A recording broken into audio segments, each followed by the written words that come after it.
My name's Nellie, and growing up in our house was like living under constant surveillance. Dad was a professor, his life revolved around the university, and he expected nothing less from me and my sister, Anna. Mom was pretty much the enforcer of Dad's rules, always making sure we were the perfect daughters. It was a regular evening at home, and I was trying to finish a book I'd been secretly reading under the covers for the past week. The living room was buzzing with the usual chatter about Anna's latest achievements. She went to high school, and every day there was a new reason for our parents to be proud. Dad's voice boomed from the living room, pulling me back to reality. "Nellie, can you come here for a moment?" Dragging myself away from my book, I headed to the living room. Anna was sitting on the couch, grinning like she'd won the lottery, while Mom was passing around cups of tea. Dad cleared his throat as I walked in. "Sit down, Nellie. We were just discussing Anna's latest paper. It's been selected for the school's research journal. A significant achievement." "That's great," I mumbled, forcing a smile. Anna shot me a look, her eyes sparkling with that all-too-familiar mix of pity and superiority. Mom chimed in, her tone laced with that nagging edge I knew all too well. "Your sister worked so hard. We're just hoping you'll start putting in some effort too, Nellie. We've yet to see you shine like your sister." I sank into an armchair, feeling the weight of their expectations crushing me. "I'm doing my best," I replied, my voice barely above a whisper. Dad's response was quick, his words sharp. "Your best? We expect excellence, Nellie. Not just best. You need to start thinking about your future, about making something of yourself." I wanted to scream, to tell them that I had my own dreams, that I hated biology and the sterile life they were pushing me into. But I knew better. Instead, I nodded, pretending to absorb their advice. "Why can't you be more like your sister?" Dad's question wasn't really a question, it was an accusation. Anna just sat there, sipping her tea, the golden child basking in her perfect little world. I stood up, feeling the need to escape before I said something I'd regret. "I have homework," I said, turning towards my room. "Remember, Nellie," Mom called after me, her voice stern. "We're only hard on you because we care. You'll thank us one day." In my room, I closed the door gently, leaned back against it, and let out a breath I didn't realize I'd been holding. The walls of my room felt like the only place where I could be myself, away from their constant comparisons and impossible standards. High school felt like a minefield. Each step had to be calculated, or else it would set off an explosion at home. Anna was already in college, the pride of the family, leaving me to navigate the turbulent waters of my teenage years under the ever-watchful eyes of Mom and Dad. One particularly drab Tuesday, I decided enough was enough.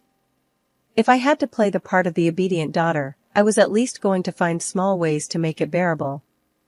That morning, before school, I slipped on a bright red band under my dull gray sweater, a small act of defiance, but it felt like claiming a piece of my identity. At school, I was a different person. I hung out with Max and Liz, a couple of outcasts like me who didn't fit the typical mold. We'd skip the occasional class to hang out in the old music room, where I could finally breathe. "Nellie, you coming?" Max nudged me as the bell rang for the next period. "Yeah, let's get out of here," I replied, grabbing my bag and following them.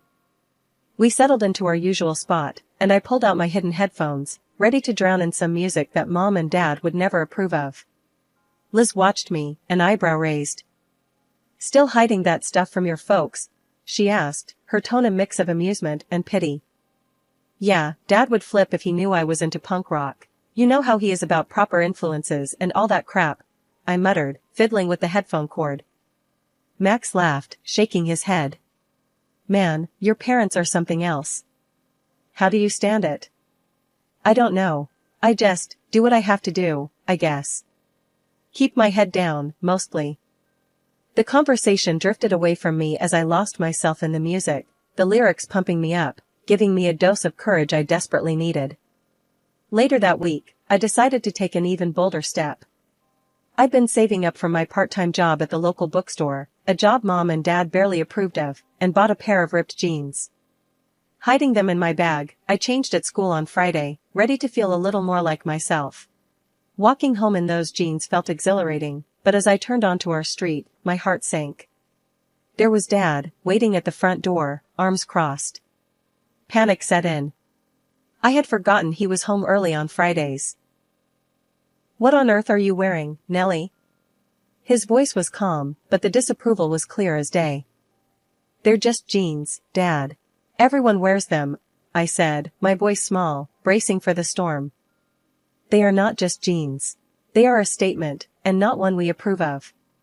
Go change. Now." I clenched my fists, fighting the urge to yell back. "It's just clothes, Dad. It doesn't change who I am." He stepped closer, his presence imposing. "Everything you do reflects on this family, Nellie. Remember that." I stormed past him, slamming the door to my room behind me. The jeans were thrown into the back of my closet, hidden yet again. But something inside me had shifted. That night, I made a promise to myself. No matter how small, I'd keep finding ways to rebel, to be me. Even if it meant just a hidden streak of red or a song no one else knew I loved. When it was time for me to pick a university, the whole choice part was a joke. Dad had it all mapped out. I was going to the same university he taught at, just like Anna. The decision wasn't mine, it was handed down like a family heirloom I never asked for. The major? Biology, Dad's field. "It's a respectable field, Nellie, and you'll have a secure future," he'd said the night we talked about my so-called choices. The truth? I had no interest in biology. I wanted to study literature, lose myself in books and stories, not cells and organisms. But that wasn't part of Dad's plan. "Think about your future, Nellie. This is for the best," Dad had said that evening at dinner, his tone final. Mom just nodded along, adding, "Your father knows what's best, dear. Anna's doing wonderfully well, just follow in her footsteps." So, that was it. I enrolled in biology, and just like high school, college became another series of hoops to jump through. The first year was a blur of classes I had zero interest in. I'd sit in the back of lectures, doodling in the margins of my notebooks or getting lost in my thoughts, imagining I was somewhere else, anywhere else. One afternoon, I bumped into a senior student, Mark, at the campus cafe. He was a literature major, and we hit it off talking about a novel I had secretly been reading. "You actually like this stuff, huh?" Mark smiled, pointing at my biology textbook. "It's not by choice. It's complicated," I sighed, my usual defensiveness about my situation kicking in. "Sounds like a prison sentence," Mark laughed. "You should have gone for something you love. Why stick with something that makes you miserable?" His words hit too close to home. "It's not that simple. My dad's a professor here, in this department. I didn't have much of a say." Mark raised an eyebrow. "That sucks. But hey, maybe you can switch majors? Talk to someone in the lit department?" I shook my head, a bitter laugh escaping. "You don't know my dad. Switching isn't an option. This is my life." As the year dragged on, I met with Mark a few more times. He became my window to the world I wanted to be part of. Through him, I got glimpses of literature classes, poetry readings, discussions that sparked a fire in me. But at the end of each meeting, I had to return to my reality, the world of biology labs and lectures that felt more suffocating each day. My last year at university was nothing short of a family spectacle, thanks to my sister Anna's grand wedding. She had recently introduced her fiancé to us, Michael, a lawyer 10 years her senior, working for a large corporate firm. My parents couldn't have been happier with her choice. He was exactly what they envisioned for both their daughters, successful, respectable, and financially secure. At their engagement party, the joy on my parents' faces was unmistakable. They had the perfect son-in-law. The wedding preparations were a flurry of activities where every detail, from the bridesmaids' dresses to the flower arrangements on the guest tables, was meticulously chosen by Mom. She relished her role, guiding Anna through every step, ensuring the day would be nothing short of perfect according to their standards. After the wedding, which went exactly as my parents had planned, Mom's visits to Anna became more frequent. She would often tell her how to manage her new home, advising her on everything from hosting dinner parties to managing finances, all the while hinting that I should start looking for a husband of similar caliber. "I hope you're paying attention, Nellie," Mom would say on her return from these visits. "You'll need to know all this when you find the right man. It's time you thought about settling down too." One chilly November afternoon, after another lecture I barely listened to, I decided to take a different route home through the old part of town. That's when I saw him, Jake, leaning casually against a vintage race car, a stark contrast to the world I was entangled in. "Nice car," I said, drawn to the bright red paint and the powerful engine sound. Jake looked up, a wide grin spreading across his face. "Thanks. She's a beauty, isn't she? Took me ages to get her running this smooth. Wanna take a ride?" I was just about to test her on the open road. I hesitated, glancing back the way I came. It would be so easy to just walk away, to return to the path laid out for me. But something in me rebelled at the thought. "Sure, why not?" I replied, surprising myself. It felt reckless, but exhilarating. The ride was liberating. The speed, the wind, the sheer freedom, it was intoxicating. For those moments, I wasn't Nellie, the biology student who was suffocating under her parents' expectations. I was just Nellie, the girl who could go anywhere and be anything. When we finally slowed down, Jake looked at me, his eyes curious. "You seem like you really needed that escape. What's your story?" I sighed, the weight of my world settling back on my shoulders. "It's a long one. Let's just say I'm stuck in a life I never chose." He nodded, understanding more than I expected. "I get it. I was there once, stuck, I mean. Until I decided to do something about it. Life's too short to live someone else's dream, you know?" Over the next few months, Jake became my escape, my slice of freedom. We met often, driving for hours, talking about everything and nothing. He showed me that another life was possible, one where I could make my own choices. One evening, as the city lights twinkled below us, he turned to me, serious. "Nellie, I don't want to be just an escape for you. I want this to be real, for us to take on the world together. What do you say?" Looking into his eyes, I realized this was it. My chance to choose my own path. "Yes," I said, my voice steady. "Let's do it. Let's be real together." The day I decided to introduce Jake to my parents, my stomach was a tight knot of nerves. I knew this wasn't going to be easy. Jake, with his leather vest, black t-shirt, ripped jeans, and hair tied back with a simple string, wasn't what my parents envisioned for me. He was the antithesis of the clean-cut, suit anti-professional, like my sister's husband, Michael. We walked up the driveway, and I could already feel the judgmental gaze that would come through the curtains. I took a deep breath and rang the bell. My heart pounded as the door swung open, revealing my mom, her expression transforming from surprise to shock in an instant. "Mom, Dad, this is Jake," I said, trying to keep my voice steady. Jake stepped forward, offering a friendly smile. "Nice to meet you," he said, extending his hand. My dad looked him up and down, ignoring the offered hand. "What did you say you do for a living?" he asked, his tone harsh. "I'm a mechanic," Jake replied, undeterred by the cold reception. "I also race cars." Mom gasped softly, clutching her chest as if the words were physical blows. Dad's brow furrowed deeply. "A mechanic? And that's supposed to support my daughter?" I jumped in, feeling the need to defend him. Jake is amazing at what he does. He's passionate and incredibly skilled. Dad snorted, shaking his head. "Skills in racing cars? That's a hobby, not a career. What about your education?" Jake was calm, though I could tell he was starting to get annoyed. "I've completed specialized courses for my trade. I didn't go to university, if that's what you mean." The room went cold. Mom looked like she might faint. "You expect to marry my daughter with no proper education?" "I love Nellie," Jake said firmly. "I intend to make her happy." "Happy? With what?" Do you want to feel like a piece of trash in an old shabby apartment? Love doesn't pay the bills. Dad's voice rose, his temper flaring. I felt a surge of anger. I don't care about money. I care about being with someone who loves and respects me, I shot back. Dad pointed a finger at me, his face red. You're making a huge mistake.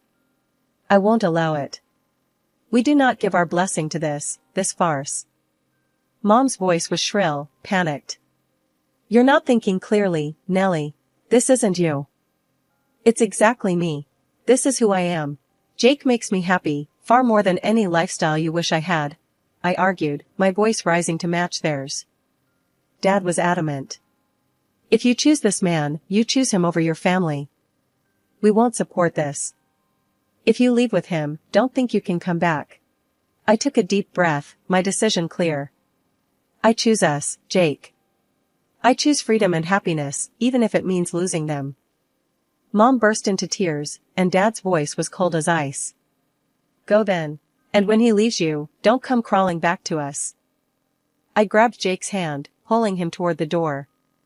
I won't. I'll never come back, I said, my voice steady, despite the tears I fought back. We walked out of the house, the door slamming shut behind us. The finality of that sound echoed in my heart.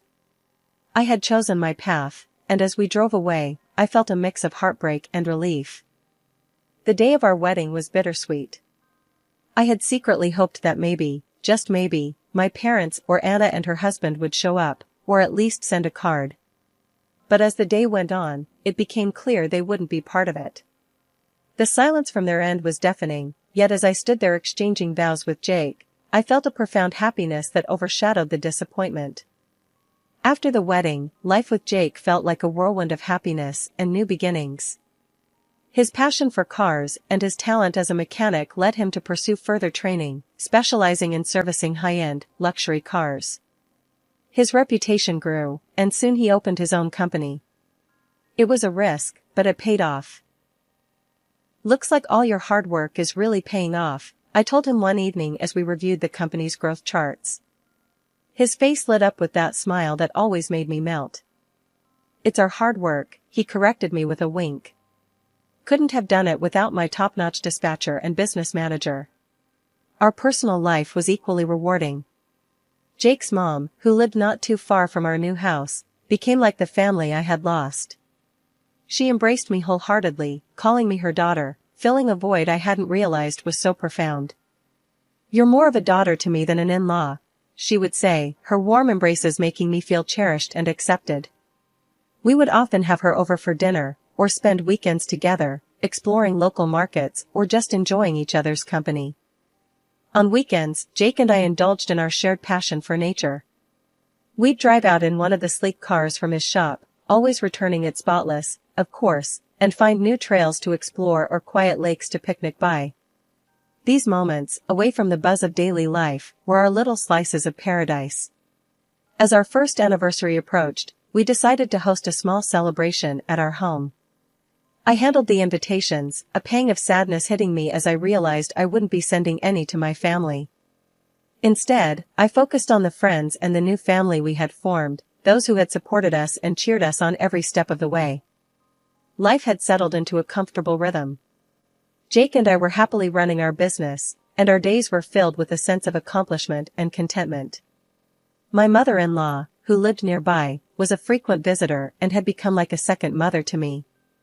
Her visits always brought warmth and laughter to our home. One afternoon, she arrived looking unusually troubled, her brow furrowed as she took off her coat. There's a scandal brewing at the university, she said as soon as she sat down. It's all over the news. A professor has been accused of plagiarism and stealing someone else's scientific work. My heart skipped a beat. Did they say who it was? She shook her head. No, they didn't mention a name, but it's quite the talk around town. A sinking feeling settled in my stomach. The university they mentioned was where my father worked. I hadn't spoken to him or my mother since the day I chose to marry Jake and leave my old life behind. After my mother-in-law left, I turned on the TV and flipped through the channels until I found the news. The reporter was standing in front of the university, talking about the allegations against a prominent professor. Then they flashed my father's photo on the screen. It was him. My hands trembled as I absorbed the news. His career, his reputation, everything was at risk. 2 weeks later, the issue was still a hot topic on the news when the unexpected happened. Jake and I were at our shop when I noticed a familiar car pulling into the parking lot. My breath caught in my throat as my parents stepped out. It had been years since I last saw them. The staff pointed them in my direction, and as they walked toward us, I could hardly recognize them. My mother had lost a lot of weight, her clothes hung loosely, making her look frail and aged. My father seemed a shadow of the man he once was, his posture slumped and his eyes lacking their usual firm resolve. As they approached, my mother's eyes filled with tears. "Nellie," she said, her voice cracking with emotion. "Mom," I replied, my voice neutral, guarding my feelings. "We need to talk to you," my father said, his voice low. I looked at Jake, then back at my parents, 1,000 memories and feelings swirling in my mind. I knew this conversation was inevitable, but I was not ready to simply let them back into my life without understanding their reasons for coming now, after all this time. "Not here," I said, indicating the busy shop around us. "We can go to my office."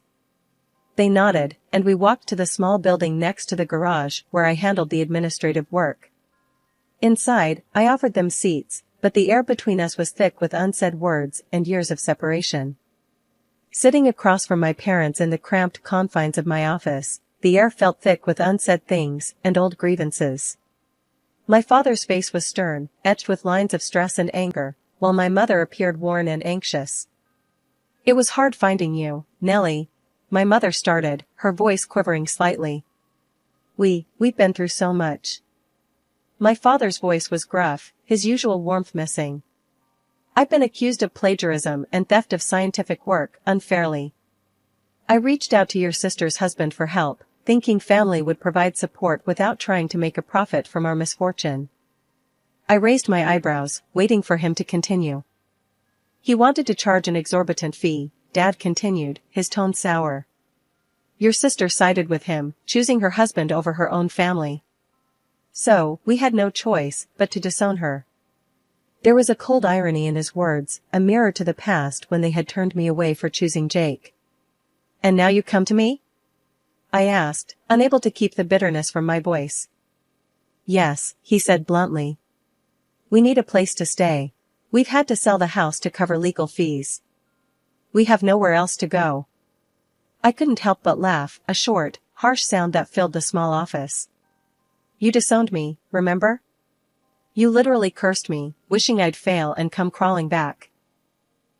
The pain of that day, still vivid in my memory, surged forward. "And now you expect what? That I'd welcome you with open arms?" My mother's face crumpled. "We're still your parents, Nellie. How can you turn us away?" "Because you taught me how," I replied sharply. "When you chose your pride over your daughter, you showed me that blood isn't thicker than water, not always." Dad's eyes narrowed. "We are your family. You owe us." "I owe you nothing," I shot back. For once, Anna made the right decision, and I'm proud of her for standing by her husband. It's more than what was ever afforded to me. The room grew colder, the tension palpable. My mother began to shout, calling me ungrateful and heartless. Jake, who had been silent beside me, stood up, his presence commanding. "I think it's time for you to leave," he said calmly but firmly. He turned to one of our workers visible through the office window. "Make sure they don't come back here," he instructed quietly. My parents were left standing in the middle of the room, a final look of shocked defeat on their faces as we walked away. That was the last time I saw them. In the months that followed, Jake and I grew even closer, united against the turmoil that had tried to tear us apart. We welcomed a daughter into our family, a new beginning in the truest sense. My mother-in-law, ever supportive, was a constant help, showering her new granddaughter with love and affection. Life moved on, and the pain of the past began to fade, overshadowed by the joy of the present and the promise of the future. I had learned that family isn't always defined by blood but by the bonds you choose to nurture and protect.